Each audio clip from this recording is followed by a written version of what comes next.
Okay, dental prophy. We have our universal scaler.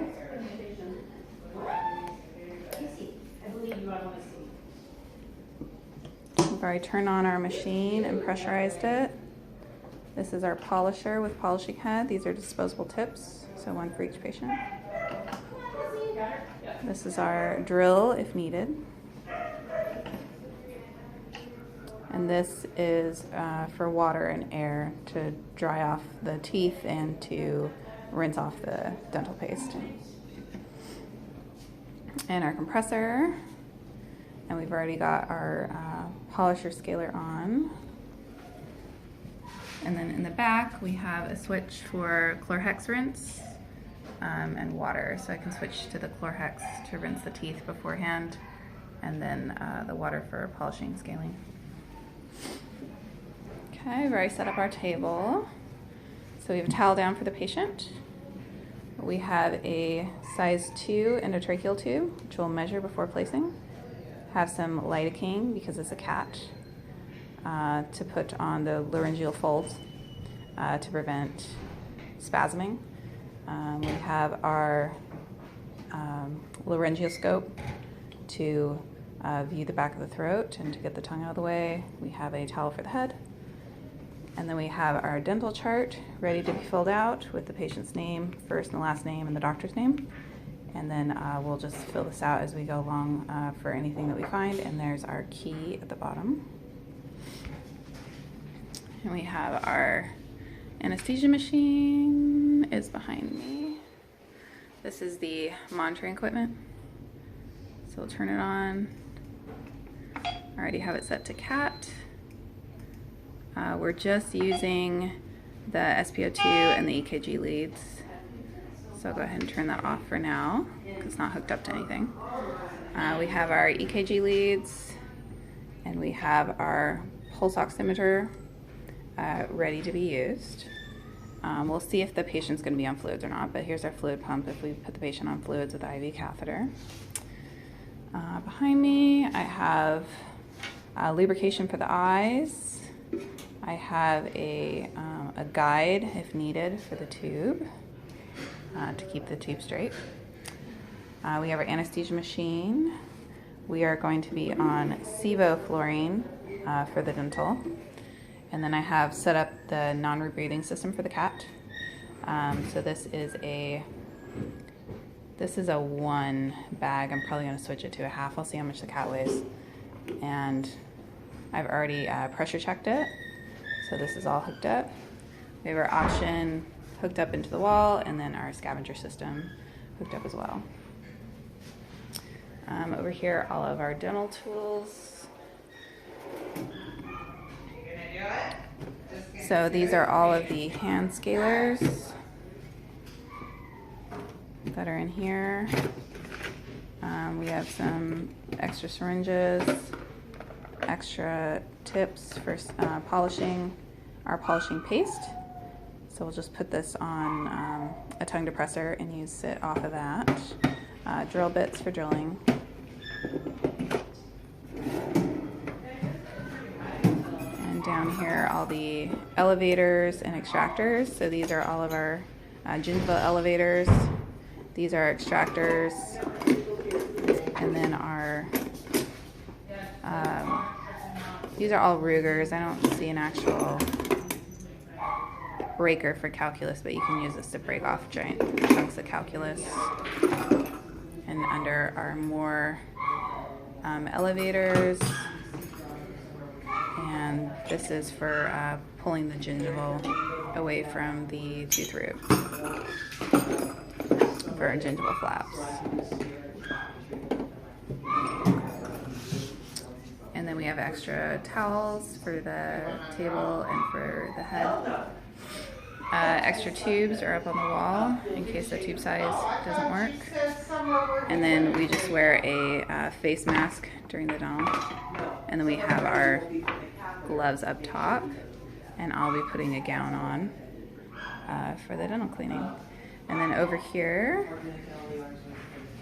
is our x-ray machine. So we'll put the patient information in, and then we'll go to the x-ray log and go ahead and do the x-ray exposures. Right now I don't have the patient in here yet. This is the x-ray machine.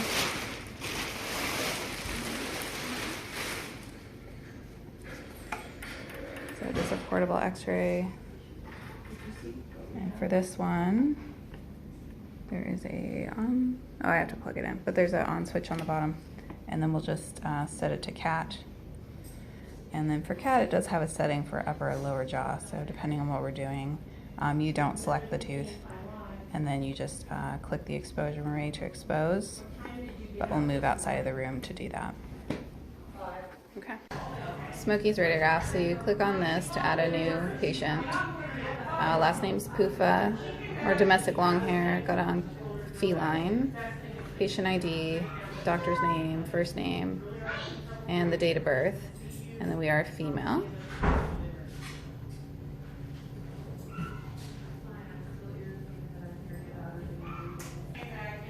Okay, so we save the patient, we move to the x-ray tab. So when you get to this point, you just click the tooth that you want to radiograph, and that alerts the system. We already have it on, so you just push the on button. And then these are the radiograph tools. So in here we've got cover slips. These are disposable. You'd only use one per patient. These are the radiograph digital images. So these are your computer radiographic films. So computer radiography, so it's going to blanket when you run it through the machine and you can use it again. This is a size 4 and a size 2. So I've selected a cover for a cat and a size 2. And so the dot you want towards the front of the mouth or rostral. So you just put it in the pouch like this. And then you will seal it. And then this side goes towards the x-ray.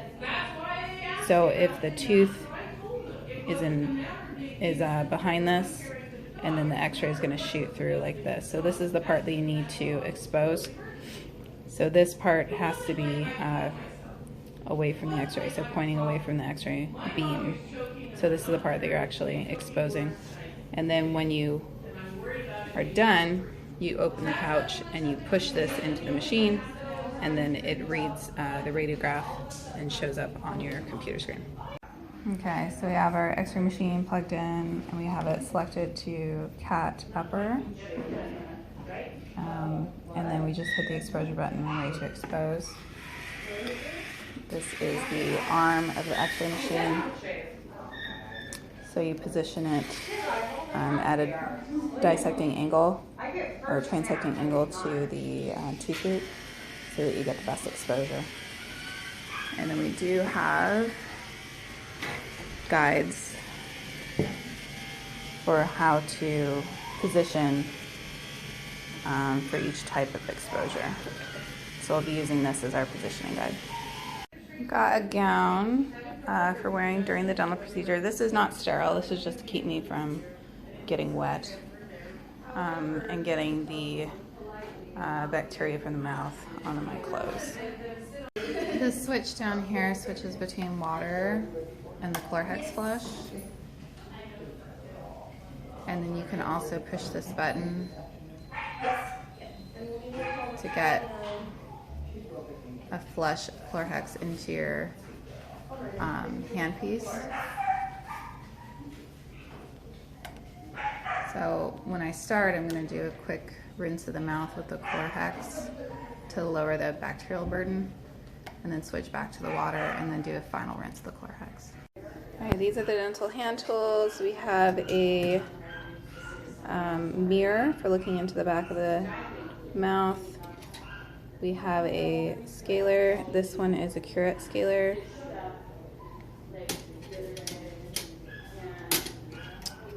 This one is the periodontal probe. All right, It's so blurry today, with a explorer on the end. This is a curette scaler. This one is a curette on one side and a sickle on the other.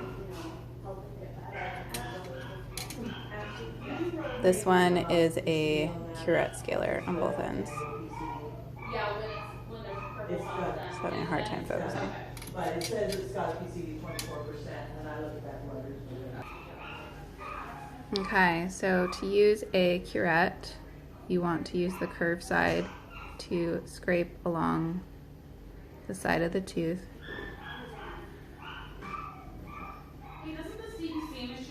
And you want to use the long ways.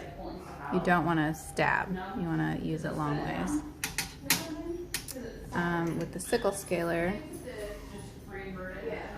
this one can be used up into the gums to kind of, well, not into the gum, but along the curved edge of the tooth as well, like this. You want to make sure you only use the blunted end if you're going into the periodontal pockets. See if I can get it to focus. There we go. Only use the blunted ends if you're going into the periodontal pockets. But there's different sizes for different size teeth, so you can get into all the little nooks and crannies. But again, you only want to use the blunted end if you're going into the periodontal pockets. And these are all mostly, see, that one's fine, but like any of these sharp ones, they can't go into the periodontal pocket because they'll cause trauma.